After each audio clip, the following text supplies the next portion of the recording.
marka la qaramayo khaatumo marka la qaramayo ayaa kuwana la qarameeyo marka kuwa hubka laga dhigo ayaa hubka la dhigay anaga nahodi ma tahay qof horumarka Soomaaliland nacab magaalooyinkayga markay qiiqayeen ku sacabka loo garaacay baa loo garaacay habar jacayl magaalada la gooyay goobaha la fogaada maras ma keenaysa jabhada anaga soo dhaweynay 36 iyo SSB ma qosla ma hawan markii Cabdimadoow dilay waxaan shalay taa arkayay ciidankii SSB iyo 36 dad Hargeysa jooga oo huwanta dadbana ama la oran karo xarka buuxiyada Hargeysa ayaa waxay hadal hayaan nimankii SSB da ee markii magaalooyinkii habar jacayl la haran kari waayay isxilqaamay naftooda u horay inay qasadadooga lacagta iyo reerahooda intay kala baxaan lacag technical siistaan iyo hub ku difaacaan dalkooda gabadhi SSB leeyahay la ciltire ciidanka qarankana ka dhinac dagaalama oo aan mushaar lahayn oo aan masaarif lahayn oo ciidanka qaranka la dhinta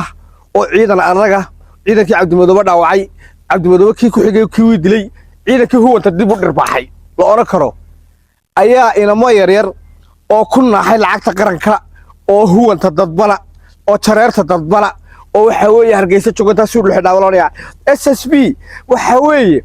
SSB lacag kama gelin maalin qolo uma hadlin masaarif ma siin badahooda inaad gasho ma ahayn burca ma yimaadaan malay gaariga ay ka alxaminayeen bay burca yimaadaan Hargeysa ma tagaan berbera ma tagaan qorulugud iyo ceelaf bay joogaan iyo waxaan ku yiri iyo buuqarkeen inaad markaa ku mashquulsho oo aad ka xanuunsato waxa la oran karaa cadow huwanti waxay noo daamartay xagan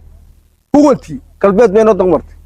marka waxaan leeyahay huwanta galbeeday kawadhiga SSB da ku mashquulina ciidanka anagu aan ciidankan u samaysanay ma nihin anagu jabhad la dagaalantay Soomaaliland waxaan nahay jabhad la dagaalanta SSC nimankan bila hoggaanka aan cid xukumin ayaan magaalada kaga difaacana kaga eriyana kulayna laakiin anagu mid Soomaaliland mucaarad ku ah oo jabhad ku ah ma nihin ciidan madani bana 36 iyagana waa Muuse Ismaaciil oo magaalooyinkooda ku ilaashadaan laakiin man cashuur qaata oo dad dhaca oo dadka bilaadanka ay dhibaato u geysta oo magaalooyinka soo gala ma aha waxay ku jiidahaasay ku jiraan marka ninka maanta le qawaadida xanuunku ka hayo waxa tahay huwanka dadban baa tahay uskaga Soomaaliland baa tahay waxa weeye hawl baad wadataa waxa leedahay jabhadaha soo sameynaya jabhadu ma islaamaha isla sawirayaan dhow jabhadahaagu ma tagayaan goobaha nafwaaga mise islaamaha isla sawirayaan waashaas weydii imka qaar baa jabhada samaysa islaamaha isla sawira adigu dad islaamuhu baa isla sawiri ma goobaha nafwaaga imanaysa ma keenaysa jabhadaada anaga soo dhaweynay ma keenaysa waxa weeye ciidankii qaranku kama caban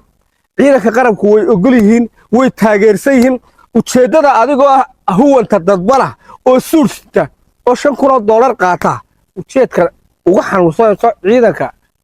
SSB da iyo G3 waxa tahay qof horumarka Soomaaliland nacab waxa tahay qof baa tahay nacab ciidanka qaranka waxa weeye hawl baad wadataa waan ku fahansanahay marka la qarameeyo khaatumo marka la qarameeyo ayaa kuwana la qarameeyo marka kuwa hubka laga dhigo ayaa hubka la dhigay anaga nahodi maysid ariya magaalooyinkayga markay qiiqayeen ku sacabka loo garaacay baa loo garaacay habar jacayl magaalada la gooyay ku nuul habaat naago dhalay wada afka noolay ma kala maanta ciidan kala tashanayna ma jirto madaxweynaha qaranka anaga ka wada hadlayna ina abiibow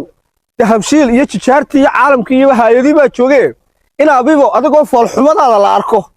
oo bilaadanna nooca uga eeg aqligaaguna nooca yahay oo horgala oo marba meel ka dega oo Soomaaliland cadow ku hayo barkii laga soo doortay eedade oo uraya hay SSB ku falaysa laakiin hadda SSB badeeda ka bixi weydo anu waan ku sheegaya wallahi boori bay ku dilayaan ana runtii ku sheegaya niman qosla G36 iyo SSB niman qosla ma waa nimankii Cabdimadoow dilay iyo ciidankiisa xasuuqay ee kaliyihiisa dilay iyo ku diline masuulkaaga gaaban ma iska xidhan oo $5,000 xaaraanta baad qaadan oo madmadahooda ka bixi tan anaga Cabdiraxmaan cidinoo kala tujumayso qof galbeed ka yimid waxa loo sheegay ma anaga waxba noqon xaadiriyo ruba ku sheegay qof galbeed ka jooga waxa arka buuxa heedada oo huwanta dadbana xaasid islaamaha isla sawira anaga waxba nooma yeedhiyo ruba ku sheegay nabadgelyadaada waxa galbeedkaaga taqaanay ereeriyo ka bax jabhadaan badahooda ka bax